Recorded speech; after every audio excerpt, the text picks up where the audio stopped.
Hey everybody, Nerd and Nyla's back with Miyazaki Month Part 4. Wee.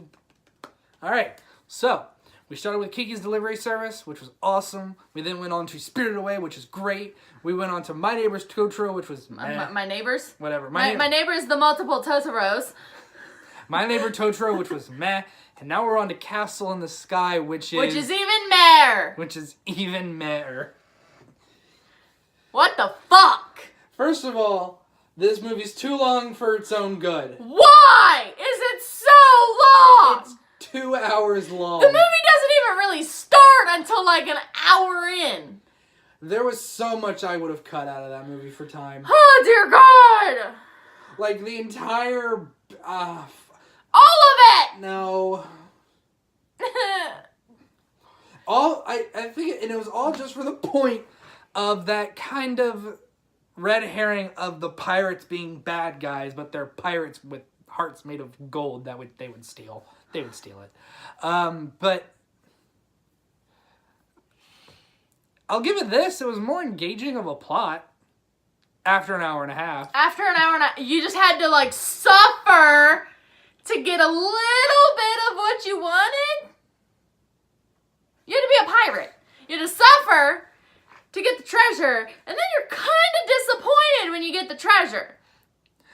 I would have cut like 20 minutes out in that first half. It's falls. So long. She falls. They run, and then maybe like immediately after they fall into the cave. Captured. We gotta move this along. It's so fucking long. It's so long, but again, at the end of the movie, I didn't hate it. I didn't hate it. I think it's because the ending ended on like an uptick of like action and excitement and fun. Like the last 45 minutes of the movie were great. It's fine. Like from the moment, though you zoned out for a good 20 minutes and were lost. But that's also says the movie didn't engage our attention. The movie, it was so boring. It was a lot of walking and talking. I was like, just show me. It was doing lots of telling and not enough showing. I zoned out hardcore and was like, what? She literally chimed in. I was watching the movie and she chimed in. Wait, why is he with the pirates now? And I had to explain the last scene. Idea. I had to explain the last 3 scenes to her. Because I was like, I fell asleep, I think. It was so long. And it didn't help we started at like 9 o'clock. Expecting an hour and a half and then 2 hours. And some change. And yes, we're old fucking farts and we have to go to work every day. But like, dear God, it did not need to be that long regardless. We can easily watch a fucking like Harry Potter movie, be fully engaged the whole time. I would also like to point out that the villain of this movie had the best voice actor in the world. Mark Hamill, you rock. Well, yes. But let's talk about the good. Uh-huh. I love the setting with this mixture of, I don't know, the fact that like it seems like we're in the 1910s where they're they're still using the term automobile. Automobile. But building flying machines is okay. No issues there. This whole mix mash of time periods is always fun. But then we get robots and technology and this whole castle in the sky. Roll credits. But again, you spent so much time talking about it. And talking about the necklace. And talking about the civilization. We're actually at the castle in the sky for a total of like 40 minutes. 40 minutes. What was it? What was the place called? Like La Putas? I wouldn't be able to fucking say. Yeah, because you made the joke of that's bitch in Spanish. Yeah, it sounded like puta, which is a curse word in Spanish. So it's like la puta or something like that. Something. Lapida. So we got there. But the only thing I needed to talk about Lapida was that one bit at the beginning with a kid, and he's like, my dad saw Lapida once, and everyone thought he was crazy. Yeah. That's it. Show, don't tell. Reveal that she's a princess of Lapida of royal blood. Connect that to, and then move the fuck on. And then we got the dun da da that the fucking other dude who kidnapped her, Mark Hamill, was also an Lapidus, heir of Lapatian, whatever royal blood. Oh my god. No, but let's just talk about the fact when she is captured, she casts a save me spell that brings the dead robot back to life, and shit hit the fan. This movie went from 0 to 100 like that. When it needed to go from like 25% to like then to 100, it went from 0, because I did not give a flying fuck about this movie until an hour and a half in. Which is really when the actual fun starts of this movie. But once it's all said and done, it was still a good Miyazaki movie. Because I've yet to actually watch a bad Miyazaki movie. I've yet to watch a movie, and the movie ends and went, God, I wish I didn't watch that. The only thing I wish is that we started it earlier, or we knew about the runtime in advance. If we had known... That was totally our bad. That was our bad. If we had known it was going to be 2+ hours...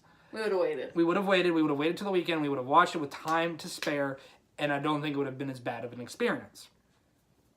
Which is a trend we set for a lot of this month. But...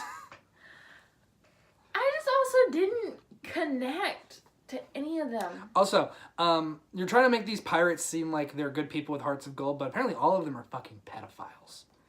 Why were they going after like an 11-year-old? 13. Whatever! She's a baby! The youngest one of them had to have been in his 20s. There's no fucking way. Half your age plus 7, assholes. Ew!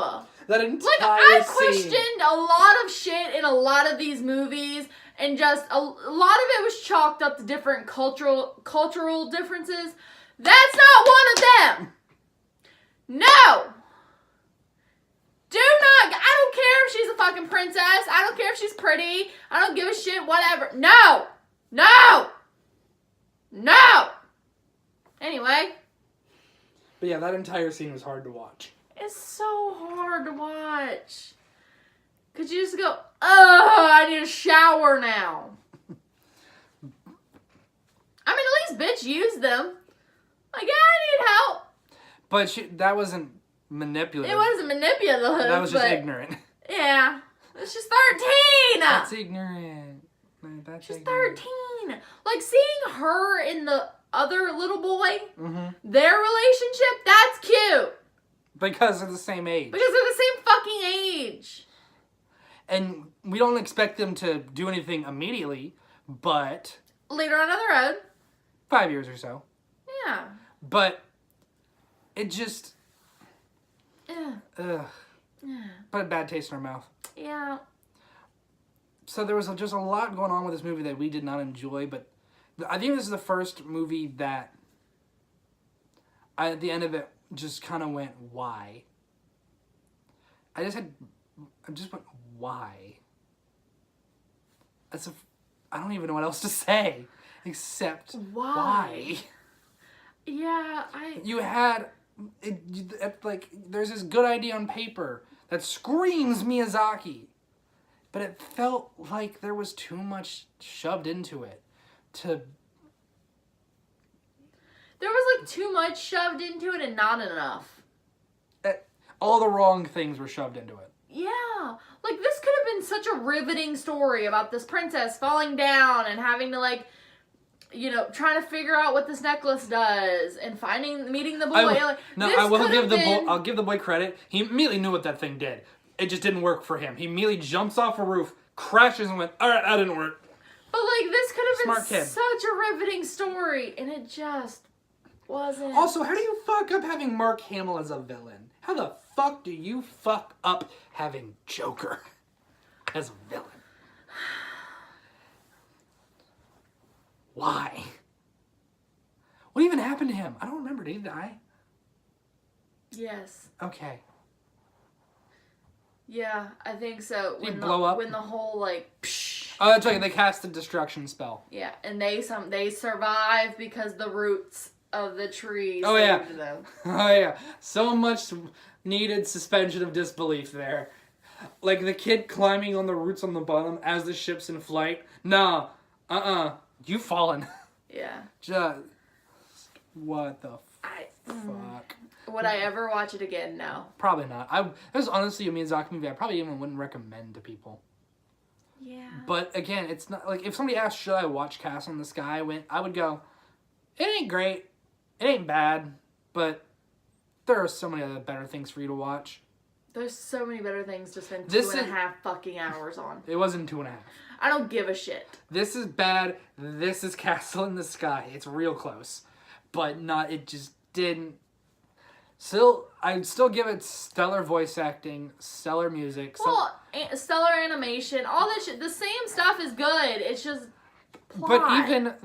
But that entire scene when they first get to Laputa and they're following the robot around and they're realizing that this place is barren and deserted and it's just gorgeous. Yeah. And it just, I don't know. But I just wish it was better. I'm not mad. I'm disappointed. But I can't think of anything else to say about this movie. What about you? Meh. We're finishing up next week with Princess Mononoke, which we heard a lot of good things about. A lot. Let's hope it reaches this bar that was set.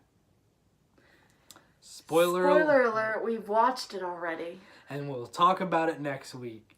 Goodbye, Bye, everybody. everybody. Follow us on all all the the things. stuff. Yes. Bye.